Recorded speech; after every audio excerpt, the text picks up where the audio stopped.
So hey everyone, আমি alpha. তো আবার একটা নতুন ভিডিও নিয়ে চলে এসেছি আপনাদের সঙ্গে শেয়ার করতে। এখানে দেখতে পাচ্ছেন একটা অ্যারিকা পাম।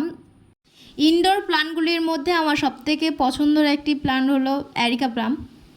কিছুদিন আগে আমার বাড়ির কাছে একটি নার্সারি থেকে এর দাম জিজ্ঞেস করাতে বলেছিল 40 টাকা, বাট পরে কমিয়ে সেটা 30 টাকাতে আনে। তবে আমি ভেবেছিলাম যে কোথাও থেকে এটা কালেক্ট করব। অ্যারিকা প্লাম সিডস থেকেও হয়। আপনারা চাইলে এর সিডস জোগাড় করতে পারেন, আবার গাছের পাশ থেকেও বেবি প্ল্যান্ট বেরোয়, সেখান থেকেও কালেক্ট করতে পারেন।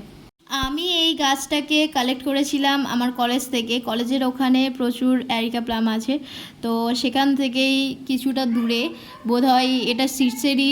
অ্যারিকা প্লাম যেহেতু একটা ইনডোর প্লান্ট, তো আপনারা যদি ইনডোরে রাখেন তাহলে জানলার কাছে বা বারান্দায় রাখতে পারেন। তবে 5 থেকে 6 ঘন্টা সানলাইট আসে এমন জায়গা দেখে রাখবেন। অ্যারিকা প্লামের ক্ষেত্রে আপনাকে দুটো জিনিস মাথায় রাখতে হবে: এক, ওভার ওয়াটারিং, আর দ্বিতীয়ত সানলাইটের অভাবে। আমি গাছটাকে বাড়িতে এনে জলের মধ্যে ভিজিয়ে রেখেছিলাম, দেন তার পরের দিন রিপোর্টিং করি।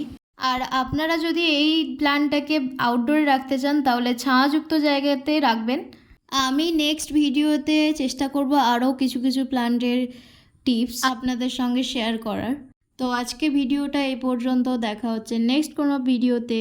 টাটা।